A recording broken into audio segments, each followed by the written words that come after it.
Bilangan 13, ke-12 pengintai. Tuhan berfirman kepada Musa, "Suruhlah beberapa orang mengintai tanah Kanaan yang akan kuberikan kepada orang Israel. Dari setiap suku nenek moyang mereka haruslah kau suruh seorang, semuanya pemimpin-pemimpin di antara mereka." Lalu Musa menyuruh mereka dari padang gurun Paran sesuai dengan titah Tuhan. Semua orang itu adalah kepala-kepala di antara orang Israel. Dan inilah nama-nama mereka.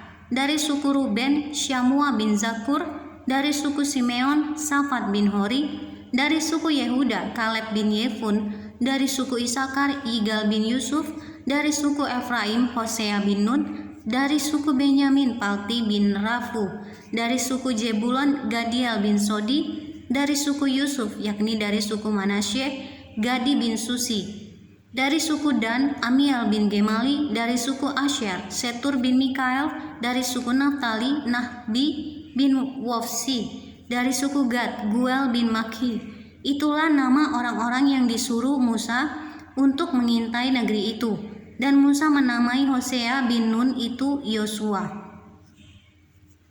Maka Musa menyuruh mereka untuk mengintai tanah Kanaan. Katanya kepada mereka, "Pergilah dari sini ke tanah Negeb dan naiklah ke pegunungan, dan amatilah bagaimana keadaan negeri itu. Apakah bangsa yang mendiaminya kuat atau lemah? Apakah mereka sedikit atau banyak? Dan bagaimana negeri yang didiaminya, apakah baik atau buruk? Bagaimana kota-kota yang didiaminya? Apakah mereka diam di tempat-tempat yang terbuka atau di tempat-tempat yang berkubu? Dan bagaimana tanah itu, apakah gemuk atau kurus? Apakah ada di sana pohon-pohonan atau tidak? Tabahkanlah hatimu dan bawalah sedikit dari hasil negeri itu."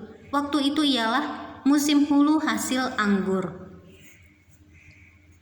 Mereka pergi ke sana lalu mengintai negeri itu mulai dari padang gurun Zin sampai ke Rehob, ke jalan yang menuju ke Hamat.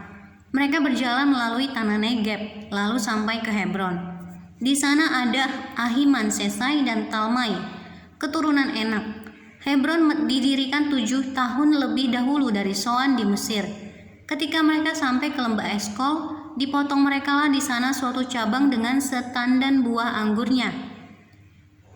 Lalu berdualah mereka menggandarnya, juga mereka membawa beberapa buah delima dan buah ara. Tempat itu dinamai orang lembah Eskol karena tandan buah anggur yang dipotong orang Israel di sana. Sesudah lewat 40 hari pulanglah mereka dari pengintaian negeri itu, dan langsung datang kepada Musa, Harun, dan segenap umat Israel di Kades, di padang gurun Paran. Mereka membawa pulang kabar kepada keduanya dan kepada segenap umat itu dan memperlihatkan kepada sekaliannya hasil negeri itu.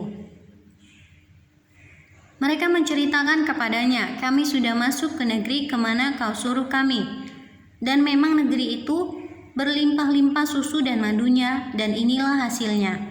Hanya bangsa yang diam di negeri itu kuat-kuat dan kota-kotanya berkubu dan sangat besar. Juga keturunan Enak telah kami lihat di sana.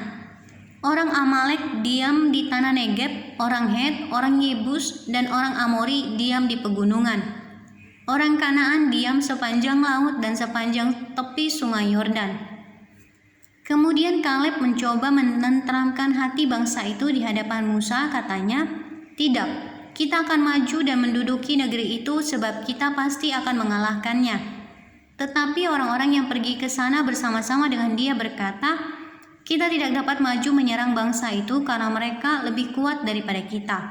Juga mereka menyampaikan kepada orang Israel kabar busuk tentang negeri yang diintai mereka dengan berkata, "Negeri yang telah kami lalui untuk diintai adalah suatu negeri yang memakan penduduknya, dan semua orang yang kami lihat di sana adalah orang-orang yang tinggi-tinggi perawakannya. Juga kami lihat di sana orang-orang raksasa, orang Enak yang berasal dari orang raksasa, dan kami lihat diri kami seperti belalang, dan demikian juga mereka terhadap kami."